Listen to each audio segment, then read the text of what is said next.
Ladies, gentlemen, men, women, welcome to the only chat show where the guests get to pass the mic and I get to take the mic. I didn't say that. On the last episode, we entertained Sir John Burt, the Director General of the BBC. Now let's roll the tape and see who he selected for the next link in our chain. I thought I'd invite Germaine Greer. And one of the reasons I thought that is that she lived very close to where this studio is when I first knew her 30 years ago. I hope she'll come. Ladies and gentlemen, Germaine Greer. Thank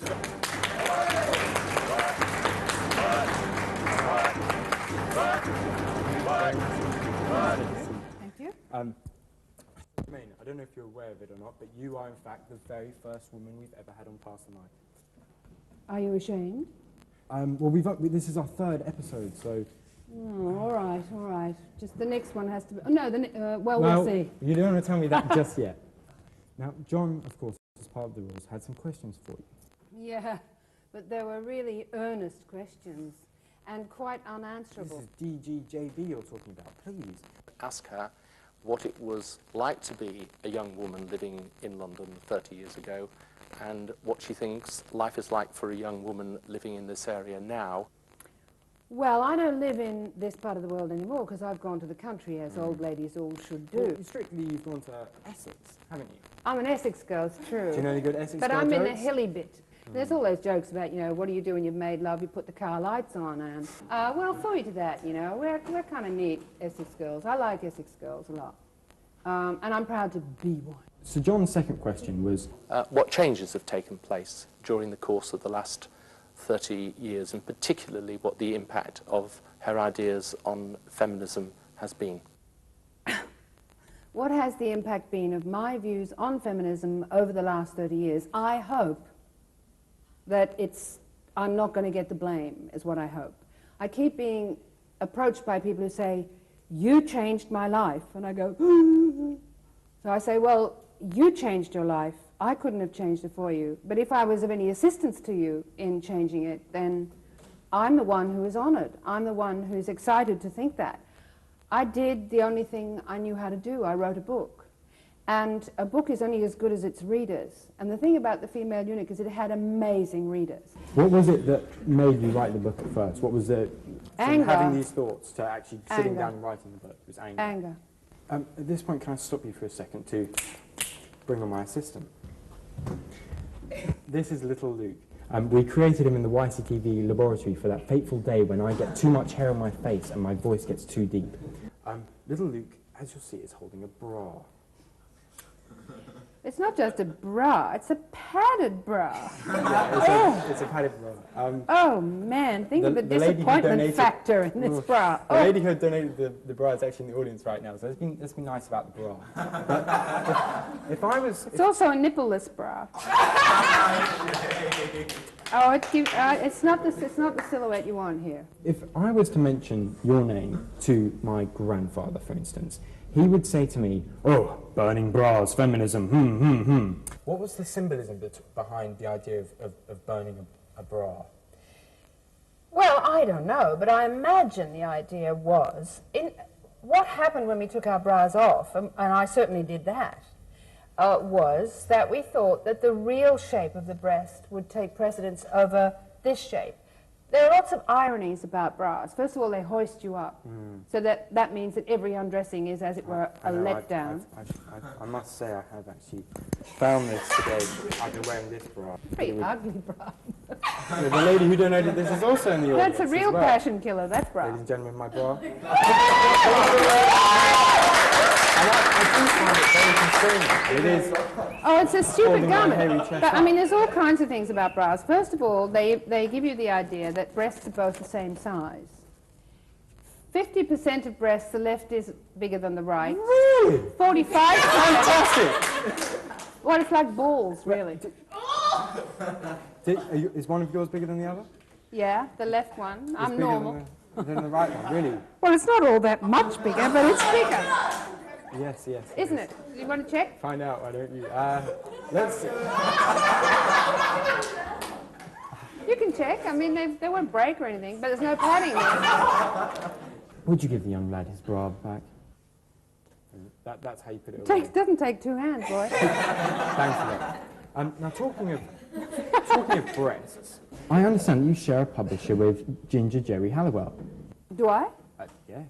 She recently did an autobiography, and Which I didn't read, alas. You didn't read, and No. you haven't met her at your I have publishing met party. her. You No, have? I certainly didn't meet her at my publishing party. I met her at the Savoy with a small dog in her arms. Ah, yes. Do you believe that the Spice Girls did a positive thing with their girl power movement early in the 90s? Do you think it was a positive thing? Well, you have to put them against the other things that are around. I mean, compared to the Coors, I'd say they were positive because they were allowed to eat. Do you want to hear a very corny question? What have the others been so far? No, go for it, Luke, go for it. You're a good interviewer. You're actually a terrific interviewer. Thank you very much. That's very nice of you, because funnily enough, everybody told me that, oh my dear boy, she's going to eat you alive. I'd love to.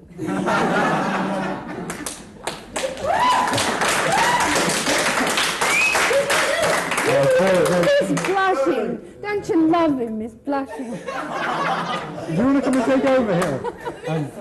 You want little Luke? Back to the I know where to draw the line. Little Luke is safe with me. I hope so. Corny question. If you were a Spice Girl, what would be your nickname? Elderly Spice. Oh, no. But of course, I'm old. You have to understand this. I behave like a fool, like a child, but I'm seriously old. I just discovered I'm entitled to a bus pass. Really? And I haven't got one. Not only that, where I live, there isn't even a bus. Now, how would you advise me, as a young man, to be more attractive to women? And what things should I do to make me more appealing to the opposite sex? I wouldn't wear the lime green shirt. That was the last time I let the boy pick the shirts. The first and last time, I promise you. Well, it's difficult to say, isn't it? I mean, you're attractive anyway, aren't you? Thank you very much for saying so. Well, you would know. I mean, you must be having a fair amount of success, no? Success? With women. With television? Women.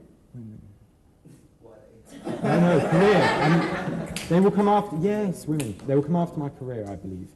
I think he's quite attractive, isn't he? Yeah. I mean, if you like white That was my men. mother and my sister. His eyebrows are a little heavy. They could be thinned. I wouldn't say they should be shaped. Thinned, not shaped. What do you say, girls? Thinned or shaped? Thin, not shaped. The shape is good. And it is true that women find success and wealth sexy. An aphrodisiac, if you will. That is young women. Older women have different what criteria. Do you find attractive? Besides little Luke. I like boys. That's my problem. Do you have a boyfriend? Do I have a boyfriend? Yeah. Do you know, the truth is I have no idea. Really? Is it like that? Yeah, it's like that. As we all know, only too well, there are a lot of weirdos out there in the general public. Have you ever had any scary or frightening encounters with any weirdos with opposing views to you? My dealings with weirdos are daily.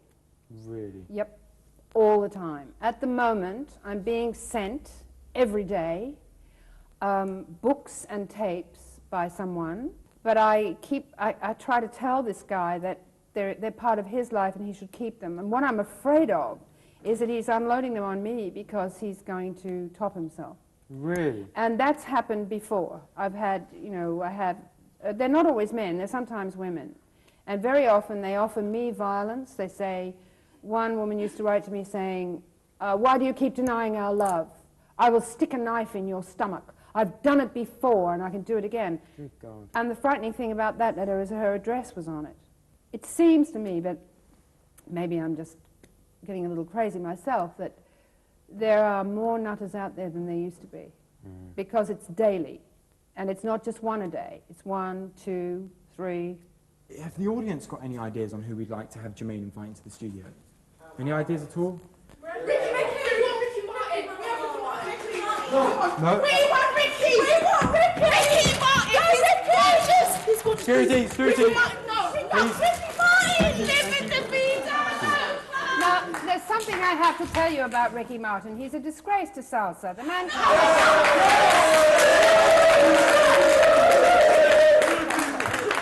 man is a dancing fool. He can't move his hips well. He's a toothpaste advertisement. He is awful. Person I want to pass the mic to is Benjamin Zephaniah.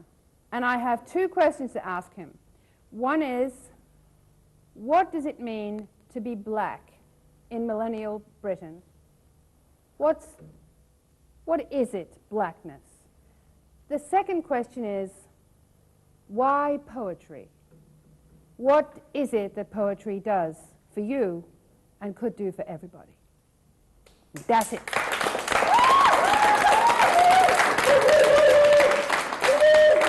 Ladies and gentlemen, another round of applause for Professor Germaine Greer.